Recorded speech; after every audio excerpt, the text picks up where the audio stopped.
eye of newt and toe of frog, wool of bat and tongue of dog, adder's fork and blind worm's sting, lizard's legs and owlet's wing, for a charm of powerful trouble, like a hell broth boil and bubble, double, double, toil and trouble, fire, burn and cauldron bubble.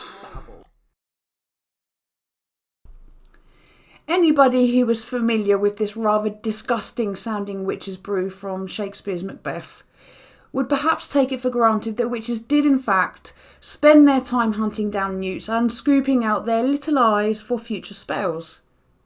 The truth is that these rather grotesque recipes are an off-putting way of deterring people from the practice of folk magic and that of wart cunning. How does a cunning folk make some money if everybody knows how to create herbal cures? How do you stop the foolish from dabbling in the occult arts? You could disguise it. You could use a glamour of the grotesque. Eye of a newt is not an eye of a newt. It's in fact a mustard seed. Wool of bat is moss. And tongue of dog is a soft broad-leaved herb known as hound's tongue that is said to cure the bite of a mad dog. It's also a folk charm if you would wish to stop a dog's barking. You put a leaf of hound's tongue under your foot, and this is said to silence the barking or howling of the dog. Now this charm is less about getting peace and quiet and more about silencing the dog's ill-omened barking or howling, as both of these are said to be death omens. Next in the Weird Sisters cauldron we have adder's fork, which is the herb adder's tongue. This was a herb highly regarded for its healing properties, and it would be infused along with other herbs into a medicinal cure known as charity oil. It was one of the witch's favourite ingredients in her arsenal of magical arts. Adder's tongue is what is known as a planetary herb. A planetary herb is one that is said to be governed by or have the attributes of celestial bodies. Adder's tongue is under the dominion of the moon and of the astrological sign Cancer, so the herb will possess qualities which are likened to that of the moon and of the star signs' astrological traits. Blindworm appears to me to be real blindworm. Blindworms are also known as slow worms, but they're not venomous, so they have no sting to speak of. So it surely is a plant. But I personally can find no solid references that connect it to anything, so my hesitant theory is that it's a thorny bush of some kind or a poison berry bush. Lizard's legs and owlet's wings again are obscure, but both recipes of leg and wing in a witch's cauldron would be the leaves of a particular plant. An example of this would be wing of bat, which is thought to be holly leaf, and other parts are hearts, which are the buds or seeds of plants. So you see, the witch's cauldron wasn't frothing and boiling with various offals and body parts.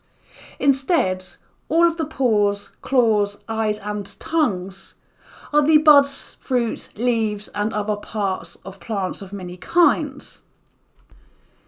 Now, obscuring your occult recipes was only one reason for plants to have an attribution to a part of a human or animal body part. Another reason was something known as the doctrine of signatures. This is an ancient belief that the likeness of a plant to a body part meant that the plant could be used in medicine to cure ailments in that area. Lungwort, for example, with its spotted leaves, was thought to cure ailments of the lungs. Daisies and cornflower, which resemble an eye, can cure diseases of the eye. And red flowers particularly were said to staunch all manner of bleeding. And a walnut, because of its likeness to a brain, was thought to cure all maladies about the head. This thinking is wholly and dangerously wrong, and it probably caused far more issues than the patient started with. Plants not only share a doctrine of signatures for bodily qualities, but they are also attributed to celestial bodies and elements. I've already spoken briefly about planetary plants, but some other examples include plants of the moon. Plants of the moon will have stalks, stems, leaves, and other bodies of the plant that will resemble its lunar associations. A plant's medicinal qualities were also taken into account, and all attributes are then ascribed to a celestial body. Mars, the planet associated with war, aggression, and all of the strong passions, has as its plants ones that are fibrous, hard, and unpleasing both in looks and smell. Venus, however, has its plants which are beautiful, handsome, soft, and agreeable to one's nose. And these plants, and many others sharing planetary qualities, are often in opposition to each other, and they exert an influence on each other's properties. And not only were plants magically astrological, they were also ascribed not only to gods and goddesses and other deities, but they were also ascribed to Satan, demons, and bad spirits. In Italian folklore, each leaf of a fig tree contains an evil spirit, and in the south of England, the devil was said to have stomped on blackberries on Michaelmas Day, which means that it's bad luck to pick them after this date. Demons are able to infest trees, plants, and farmers' crops. One such entity is the German demon Apriloche, who possesses the crop in April. Plants could not simply be picked by will or whimsy. They had to be cultivated respectfully and under certain conditions. It is seen to be a misfortune to harvest plants out of season, since they may be housing fairies or other spirits, and upsetting these creatures can bring ill luck to the harvester. A well-known rural custom is that of leaving a small portion of the crop unsived, so that the spirit of the crop still has somewhere to dwell. Corn dollies were also made as somewhere for the spirit to reside until winter was over. So when spring arrived, the spirit and the dolly were ploughed back into the field to reside once more.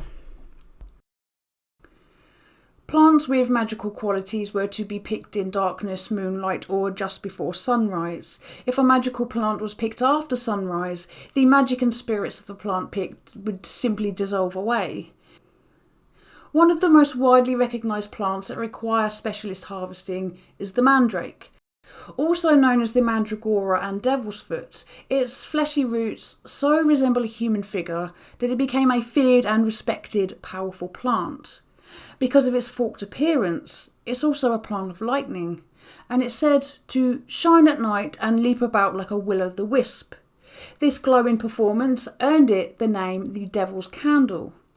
And the mandragora will dart away if you try to pull it up.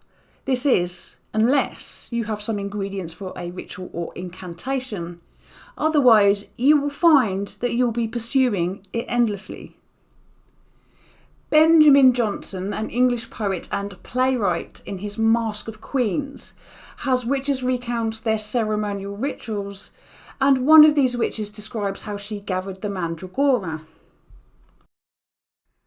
I last night lay all alone on the ground to hear the mandrake groan, and plucked him up, though he grew full low, and, as I had done, the cock did crow. It was thought that a mandrake pulled up from the ground would give off such a hideous shriek that it would drive the harvester instantly insane or dead.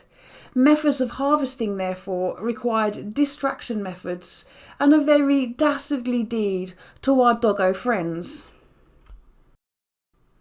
To start, you can first dig away the earth surrounding the mandragora, then you can plug your ears with wax or mud. Then you tie a rope both to the unlucky dog and the mandrake. Now, you stand back and you ready your trumpets, and you encourage the dog by fair means or foul to run. At this moment, you must make an absolute din with your trumpet or your noisemaker of choice. And with all these precautions taken, when the mandragora is pulled from the dark earth, its screams will only affect the poor dog. In Scottish folklore, the plant was believed to be watched over by Satan, but if it was harvested on certain holy days or by holy people, Satan would have no powers to stop you from gathering it. Not only that, but Satan himself would be under your thrall and he would have to do your bidding. Pliny talks of witches performing ceremonial rituals before harvesting a mandragora. When they intended to take up the root of this plant, they took the wind thereof, and with a sword describing 3 circles about it, they digged it up, looking towards the west. In Germany, the mandrake is known as Allerun, and the root would be treated like a prized idol.